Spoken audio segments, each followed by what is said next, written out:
1.5 ঘণ্টাত গোটেই লণ্ডনখন মানে ভ্ৰমণ কৰিলোঁ। প্ৰতিটো ষ্টপেজত তেওঁলোকে কৈ যায়, তেওঁলোকৰ কমেণ্টেটৰ বক্স থাকে মহিলা বক্সবিলাকত, যে এইখন আমুক ঠাই পাইছোঁ, এইখন আমুকটোৰ কাৰণে বিখ্যাত, এইখন তামুক ঠাই পাইছোঁ বিখ্যাত। ভাল লাগিলে, কাৰণ যদি কোনোবাই লণ্ডনখন ভালকৈ ভ্ৰমণ কৰে এমাহো শেষ কৰিব নোৱাৰে। কিন্তু এই ব্যৱস্থাটোৰে থাকোঁতে গোটেই 2 ঘণ্টাৰ ভিতৰত লণ্ডনখন মানে বুজিব পাৰি, লণ্ডন কি আৰু লণ্ডনত কি আছে এই কথা জানিব পাৰি।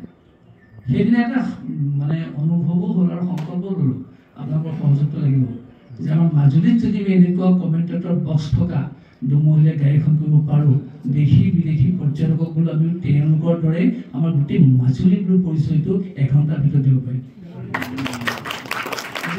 সংকল্প লৈছোঁ, দুমহলীয়া গাড়ীখন কৰিম। তাৰ নিচিনা ডাঙৰ কৰিব নোৱাৰিব পাৰোঁ, সৰুকৈ হ'লেও কৰিম, কিন্তু আপোনালোকৰ সহযোগ লাগিব। আৰু আন এটা অভিজ্ঞতাৰ কথা কওঁ, আমি 3 তাৰিখে তাত গৈ পালোঁগৈ, 9 তাৰিখে তাৰ পৰা ওলাই আহিছোঁ। 3 তাৰিখে পাওঁতে তেওঁলোকৰ যিজন কেয়াৰটেকাৰ ঘৰটো তেওঁ আহিছে, আমাক চাবি দিছে, টেকা কৰিলোঁ, তুমি ভালকৈ বুজি লোৱা। তাৰমানে চাবিটো ক'ৰবাত লগাই দিলেহে এঠাইত এখন খোল খায়, আকৌ সেইটো লগাই দিলেহে বন্ধ হয়। আপুনি চাবিটো নোহোৱাকৈ যাব খোজে বা ওলাব খোজে, আপুনি নোৱাৰে। সেইবিলাক কথা। তাত আমাৰ যিটো গেছ, সেইটো আকৌ ইয়াৰ চিলিণ্ডাৰ গেছ নহয়, গ্লাছৰ টেবুলৰ মানে কিটচেন, আৰু তাত মানে বহুতকৈ কাৰেণ্টত আছে সপায়।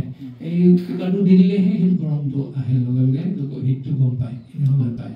সেই গোটেইবোৰ কথা তেওঁলোকে বুজাই দিলে। আমি থকাটোক তেওঁলোকৰ হেৰিটেজ বুলি কয়, হেৰিটেজ নহয়, হেৰিটেজ মানে এইটো এপাৰ্টমেণ্ট, হোটেলো নহয়, গেষ্ট হাউচো নহয়, মানুহৰ ঘৰো নহয়।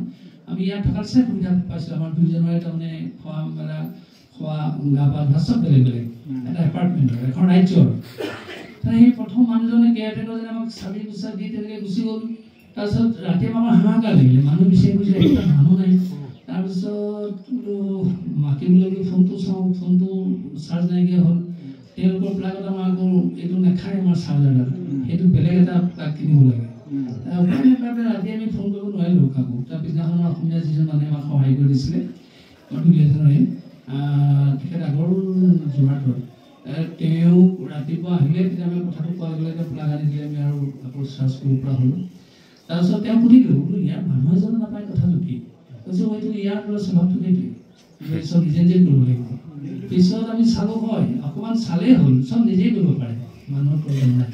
কিন্তু নাই যদিও আমাৰ মনত ভাৱ এটা আহিছে যে আমাৰ অভাৱটো অভাৱেই, কিন্তু তেওঁলোকৰ ঘৰখন ঠিকে ঠিকে আছেনে নাই, তেওঁলোকে এবাৰ লক্ষ্য কৰিব লাগে। এতিয়া আমি আন ঠাইত দিল্লী কলকাতাত গ'লে পিছদিনাখনে সেই মানে পৰিচৰ্যাকাৰীজনে ঝাৰু চাৰু লৈ এইবিলাক চফা কৰে, তেওঁলোকৰ সেইবোৰ নাই, চব আমাক এৰি দিলে। আৰু তাৰপিছত আমি 9 তাৰিখৰ দিনাখন ঠিক 1:30 বজাৰ ফ্লাইট আছে, আমি 9টামান বজাতে আৰু ওলাইছোঁ।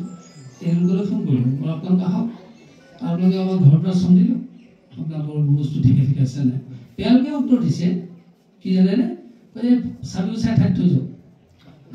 তেতিয়াই ভাবিছোঁ, আমাৰ তাত হ'লেতো আমি 10 বাৰ নিৰীক্ষণ কৰি কিবা গিলাচ ভাঙিলে নেকি, কাঁহী ভাঙিলে নেকি, বাতি ভাঙিলে নেকি, কিবা বস্তু লৈ গৈছে নেকি, কিন্তু এইবোৰ কথাই নাই।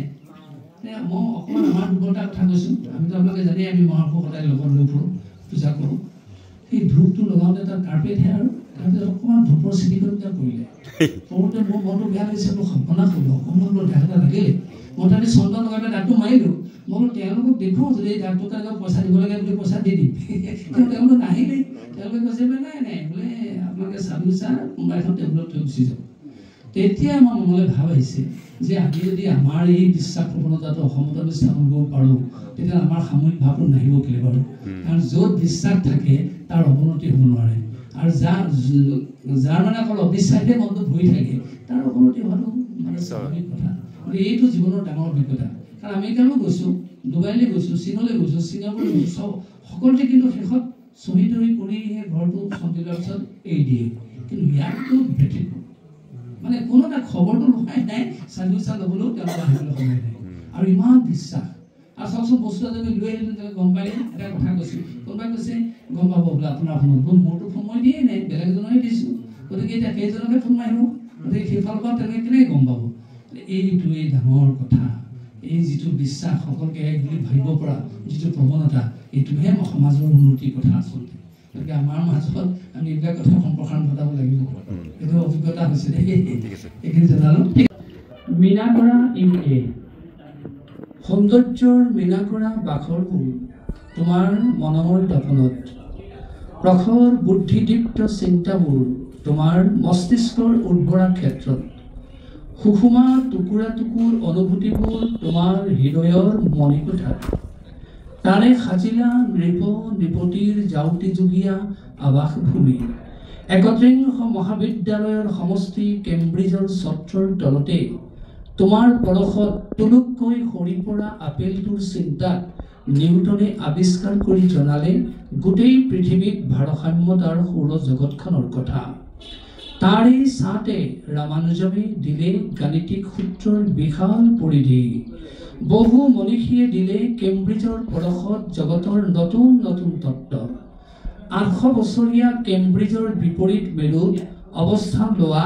অক্সফৰ্ডেও ৬০০ বছৰে কৈ গৈছে সমানুপাতিক গুণৰ কথা তোমাৰ চিন্তাত তোমাৰ আইৰ ভাষা আজি সকলোৰে মুখৰ ভাষা তোমাৰ গাৰ আৱৰণৰ সাজ আজি জগতৰ সাজ বৰতিডাল থোৱাৰ প্ৰয়াসেৰে তুমি জুৰিলা ব্যাসাৰ্ধৰ গোটেই পৃথিৱীৰ বহল পৰিধি